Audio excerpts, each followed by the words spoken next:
Hello all, నా పేరు Mahesh. Welcome back to my channel. ఈరోజు నేను నా కొలీగ్స్ కలిసి దగ్గరలో ఉన్న ఒక పార్క్లో ఒక స్టోరీ బిల్డింగ్ గేమ్ ఆడాం. ఇందులో మేము సక్సెస్ఫుల్గా ఫెయిల్ అయ్యాం. ఈ గేమ్లో స్టార్టింగ్లో ఒక సెంటెన్స్ చెప్తే దాన్ని బట్టి మిగిలిన వాళ్ళందరూ దాన్ని లింక్ చేస్తూ స్టోరీ చెప్పాలి. అది ఎలా సాగిందో మీరే చూడండి. Let's start. సముద్రం పక్కన పెద్ద ఇల్లు కట్టారు. ఆ ఇంట్లో పెద్ద పెద్ద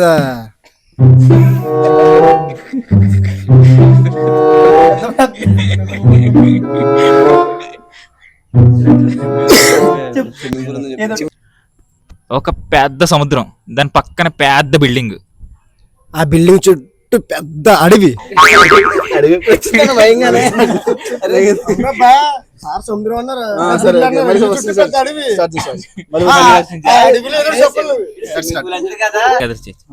షో స్టార్ట్ చేసే ముందు మనం మనోజ్ ని స్టేజ్ మీద రావాల్సిందిగా కూర్చున్నాం. Let's welcome Manoj. Come on fast గా రావాలి. ఒక పెద్ద సముద్రం పక్కన ఒక పెద్ద బిల్డింగ్ ఉంది. ఆ చుట్టూ పెద్ద పెద్ద చెట్లు అన్నీ ఉన్నాయి. ఆ సముద్రంలోనే పెద్ద పెద్ద చేపలు అన్నీ ఉన్నాయి. పచ్చ పచ్చని పొలాలు. ఎందుకు వచ్చాయి అక్కడ పొలాలు? ఎందుకు వచ్చాయి? Take number 2. Ready start. Okay, ఒక పెద్ద సముద్రం ఉంది. ఆ సముద్రం పక్కన పెద్ద బిల్డింగ్ ఉంది. ఆ బిల్డింగ్ పక్కన 2-3 చెట్లు, పెద్ద పెద్ద చెట్లు ఉన్నాయి. ఆ సముద్రంలోనే పెద్ద పెద్ద చేపలు కూడా ఉన్నాయి. అక్కడ కొంతమంది జాలర్లు వలలేసి చేపలు పడుతున్నారు. ఆ చేపలు నేను కొన్నామని వెళ్తే ఎవడో కొనిపోయాడు. అక్కడ చెప్పని. ఆ ఇంట్లో ఒక పెద్ద ఫ్యామిలీ ఉంది. 4 పిల్లలు ఉన్నారు. అందులో ఒకడు ఈడు.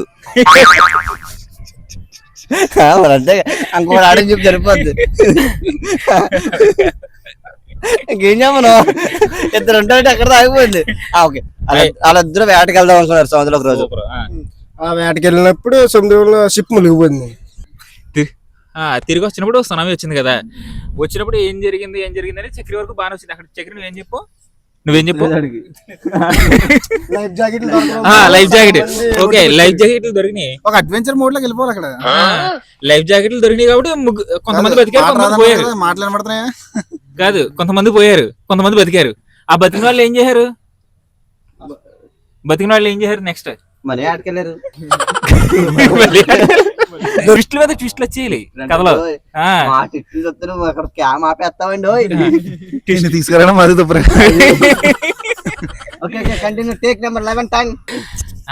నష్టం ఏంటంటే కొంతమంది పోయారు, సో కొంతమంది ఒడ్డుకు చేరుకున్నారు. కానీ వాళ్ళ వెళ్లాల్సిన ప్లేస్ కాకుండా వేరే చోట ఒడ్డుకు చేరుకున్నారు. అక్కడ ఫ్యామిలీ స్టార్ట్ చేశారు కొత్తగా. అంటే దీవి ఏదో వచ్చింది, ఆ దీవిలో ఉండిపోయారు. ఇంకా ఇంటికి వెళ్ళకుండా ఇక్కడే బాగుంది కదా అని ఇంకా అక్కడ కంటిన్యూ చేస్తారు. ఆ తర్వాత వాళ్ళు ఏం చేయాలో కూడా వాళ్ళకి అర్థం కావట్లేదు. వాళ్ళకి ఫుడ్ లేదు, బెడ్ లేదు, ఏం చేయాలో కూడా తెలియదు. అలా ఆలోచిస్తున్న తరుణంలో వాళ్ళకి ఒక ఉన్నట్టుగా ఒక ఐడియా వచ్చింది. మన చందు చెప్తాడు. ఏం జరిగింది తర్వాత?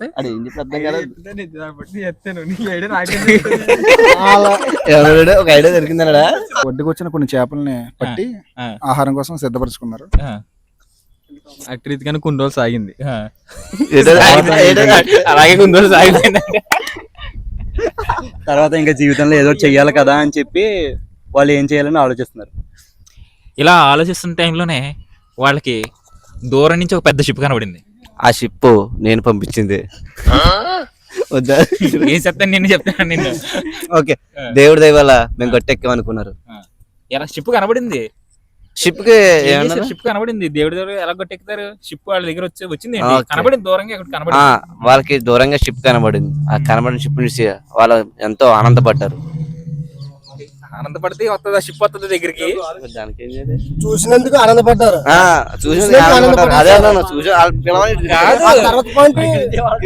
ఇరుక్కుపోయారు కదా, ఇక్కడ కొనసాగుతారు కదా, కనిపించినందుకు ఆనందపడ్డారు. ఏదో జెండా ఫ్యామిలీ షిప్ చెప్పారు కదా, అక్కడ షిప్ కనబడుతుందని ఆనందపడ్డారు. ఆ షిప్ కనపడినందుకు వాళ్ళ దగ్గర ఉన్న ఎర్ర జెండాతో ఊపుతున్నారు. షిప్ కనపడ్డది ఆగుది కదా, వస్తుంది ఆగుది కదా అంట. ఆ జెండా పని అవ్వట్లేదు అని చెప్పేసి ఒక మంట వేసి ఆ పొగ వచ్చేలా పైకి వెళ్ళేలా చేశారు. ఆ పొగ చూసి ఆ షిప్ దగ్గరికి వచ్చింది. దగ్గరికి వచ్చే తెలిస్తే అది అదర్ కంట్రీ షిప్ అని తెలిసింది.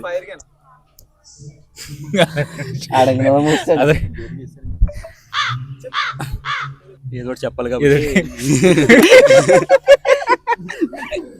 ఇందులో వీడియో చేస్తున్నాను, ఇక్కడ వచ్చేది కదా అది ఆగిపోతే వీడియో రావట్లేదు. షిప్ వచ్చింది, మీరు అసలు ఎక్కడి నుంచి వచ్చారు ఏంటి అనేది మొత్తం వివరాలు తెలుసుకుంటారు వాళ్ళు. అప్పుడు వీళ్ళు చెప్పారు, వీళ్ళు జరిగిన కథ అంతా చెప్పారు. అది విని ఆ షిప్ వాళ్ళు వీళ్ళని ఆ షిప్ లో ఎక్కించుకుని వాళ్ళ దేశానికి తిరిగి తీసుకెళ్ళడానికి స్టార్ట్ చేశారు. ఏం మాట్లాడుతున్నారు? అలా గట్టే వాళ్ళు తెస్తారు కదా, తీసుకెళ్తారు ఓకే కాదు, అక్కడి నుంచి వాళ్ళ ఆస్తో వాళ్ళ ఫ్యామిలీకి చేరుకోవచ్చు అని చెప్పి ఆ షిప్ ఎక్కుదాం అనుకున్నారు.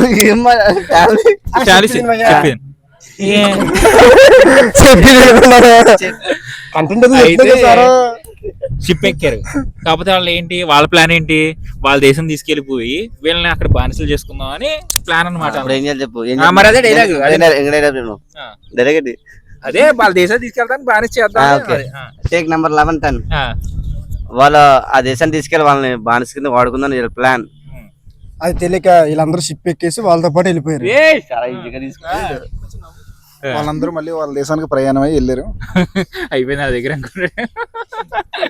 ఏం మాట్లాడుతున్నారు మీరందరూ? నరాలు ఇంటికే వెళ్తుంది వాళ్ళ దేశం అనుకోలేదు, వాళ్ళ దేశం అనుకుంటున్నారు కానీ వెళ్ళేది వాళ్ళ దేశం కాదు. ముందే అదే జరుగుతుంది.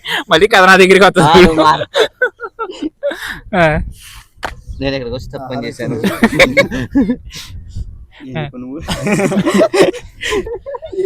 ఏం చెప్పు ఒకసారి. ఒక నూతన జీవితం స్టార్ట్ చేద్దామని వాళ్ళందరూ అనుకుంటారు.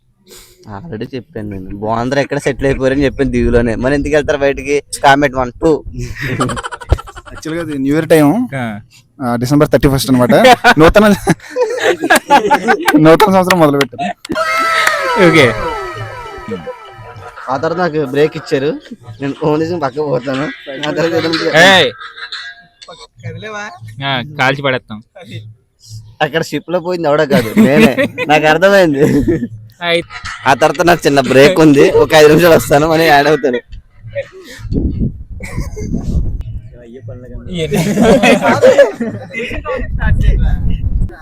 సరే,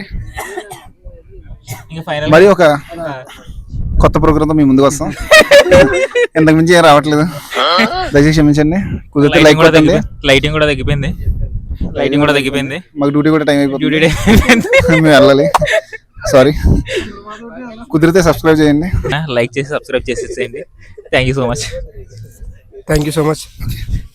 ఓకే, రైట్, బై టాటా.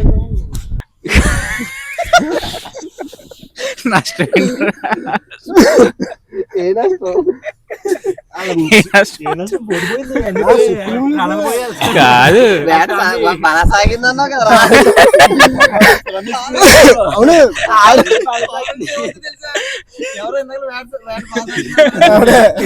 ఆడి దగ్గర